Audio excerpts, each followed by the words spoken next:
Hello and welcome to Bored and Confused, where I review shows based on two criteria. One, was I bored? Two, was I confused? Today's show is Weather Girl by Brian Watkins, playing at St. Anne's Warehouse. Now, before I get into this, please like, comment, love to hear your thoughts, and subscribe. We're almost at 4,000 subscribers. Let's hit that goal, and then let's do 5,000. Tell 1,000 of your friends to watch my channel and subscribe. All right, thank you. All right, let's get into this play. I just saw this last night, and I really enjoyed this. I don't go down to St. Anne's very often because, it's Brooklyn, but I actually love Brooklyn. It feels like being in another city, honestly, when I go down there. And I love the location of this theater. It's right under the Brooklyn Bridge, and it's in between, right near the Manhattan Bridge. It's in Dumbo, down under Manhattan Bridge. So let's talk about Weather Girl.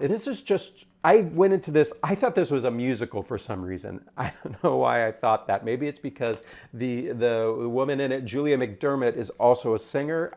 I thought I read it was a musical. It's not a musical, although she does do bad karaoke at one point in the show. But I know she's a better singer than that. All right, Julia McDermott is the star of this show. I believe she's related to Brian Watkins, maybe his wife or girlfriend or something. I think that's true. Anyhow, nepotism. But she's great in this, so either way, it's working out for both of them. A little bit of history about Weather Girl. Weather Girl premiered at the Edinburgh Fringe Festival, and it won some awards. Let me see, I've written them down. It won the Scotsman Fringe First. That's a terrible accent. The BBC Popcorn Award, ooh, tasty, and the Lustrum Award. That sounds very lustrumous. So it's doing well, and then it moved to London Soho Theatre and had a great run there, and then it has come to St. Anne's Warehouse so that we can enjoy it. And Brian Watkins used to live in Brooklyn, still lives in Brooklyn. He's a Brooklyn boy, so it's coming home, baby. But this show is set in LA. Perhaps you've heard of it. So what is Weather Girl about? I'm going to read what I wrote. Stacy Gross is a weather reporter in Fresno, California. On screen, she's upbeat, polished, chipper, delivering forecasts even as wildfires, drought, and heat are raging.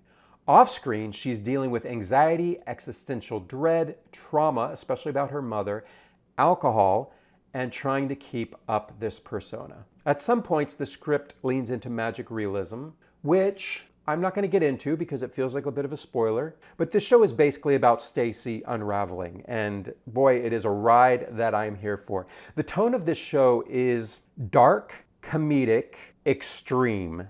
I found it very funny, and this character is so unhinged that you don't know what she's going to do next. And what I loved about this show is it's not predictable at all. I had no idea where we were going, and it constantly took these right and left turns that just made this show really exciting. Now, the show is only 70 minutes, but it moves fast and it really takes us on quite a ride. Interestingly, this show is being developed by Brian Watkins for a Netflix series. And as I was watching this play, it really made sense. This play really felt like a pilot because it set up this really fascinating character who's got these two sides of her world. She's dealing with her mother, who is a homeless person, and she's dealing with the people she's at work with, and it's setting up all these interesting characters in her life. She's got this boyfriend, this guy she's dating, who she can't remember his name, and she's just on the edge of losing it all, and she loves California, and she sees it's being destroyed. It's very timely, given the wildfires, and so I really, really enjoyed this play, if you can't tell. It is a crazy wild ride. So, was I bored? No, it's 70 minutes, and she's great. And I love one-person shows. I find that it's amazing to me that you can watch a 20-piece orchestra with chorus and dancers and singers, and you can watch a show like that and be bored and confused and just be like, what are we doing? But you can put one person on stage and they can take you on a journey where you are just in it to win it and following them as they do every twist and turn. And to me, that's powerful and amazing. So I was really impressed by this play. Yeah, and it does feel, like I said, it does feel a little bit like a pilot. It does, there's the relationship with her mother, felt like we could have dug into that more. There's a lot more to be delved into, but hey, they're gonna make a series, and I feel like they're gonna do flashbacks, and the ending moment of the scene, which I'm not gonna tell you, I think is going to be a perfect season ender, and they'll be able to do it in a much more dramatic way because they won't be limited to just having one woman on a stage in the same outfit. Let me say her name again, Julia McDermott. I thought she was just great in this. So let's wrap this up. If you want to see a show that feels very now, you're going to enjoy this show. If you want a show that tackles things like homelessness, alcoholism, capitalism, destroying the environment, it's got all that in it. And here's the best part. You can score a ticket for $30. That's what I did. I went on TodayTix, I did the lottery. It's a $30 ticket. And actually, when you get the ticket, it's not $30, it's actually a $20 ticket. TodayTix slaps a $10 charge on there. And I'm always wondering, how do I get the $20 ticket? Can I get that from the box office? I don't know. There's got to be some way. But anyhow, $30 is not a lot. It's like as much as going to basically seeing a movie and buying some popcorn. So go on TodayTix and get the ticket. Okay, and let me warn you though, the lottery ticket is not a good seat. It is the back row in the corner. But it's a one-person show, so I like that.